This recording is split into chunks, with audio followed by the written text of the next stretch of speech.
notre invitée surprise du jour. Je vais vous demander de vous tenir debout. Elle est professeure à l'université de Temple à Philadelphie. Pérate de Afrocentricity International, Amazama, guadeloupéenne. Merci donc de la recevoir.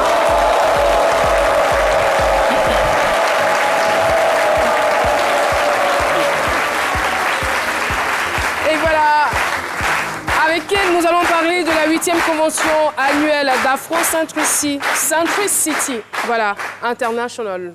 Bienvenue sur notre plateau. Merci beaucoup. Alors, très rapidement, on va essayer de savoir ce que c'est la convention annuelle d'Afrocentricity International. D'abord, je vous remercie. Je salue tout le monde ici. Je suis très contente d'être en Côte d'Ivoire pour la 4e fois. Et donc, notre organisation, qui est une organisation panafricaine, afrocentrique et internationale, existe depuis 2011. Et nous œuvrons pour la renaissance africaine.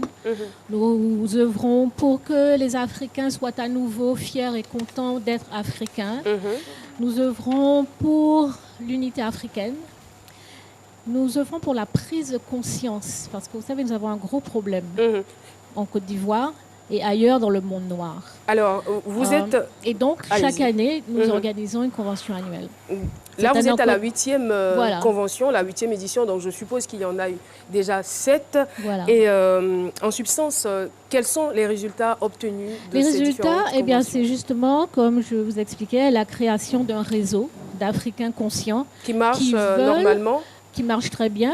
Donc, nous avons une coopération à tous les niveaux. Nous faisons des actions ensemble, commerciales, économiques, spirituelles, intellectuelles. Parce que nous disons que nous sommes trop divisés, nous sommes trop éparpillés. La Côte d'Ivoire n'existait pas vraiment tant que c'est une création des Occidentaux, des Français. Donc, ce sont des frontières artificielles. Et nous devons aller au-delà de ces frontières pour voir ce que nous avons en commun.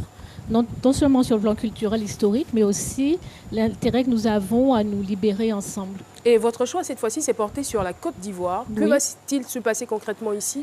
Eh bien, écoutez, là, nous terminons notre 2e journée de convention. Et après cela, nous allons entamer un parcours afrocentrique de la Côte d'Ivoire. Et notre première direction, premier lieu de visite, ça sera demain à Djem, dans le village de Djem, où notre organisation est en train de construire un temple ancestral pour la renaissance kamite. Et il y a combien de pays représentés ici ? Dans notre convention, là, nous sommes probablement une dizaine de pays.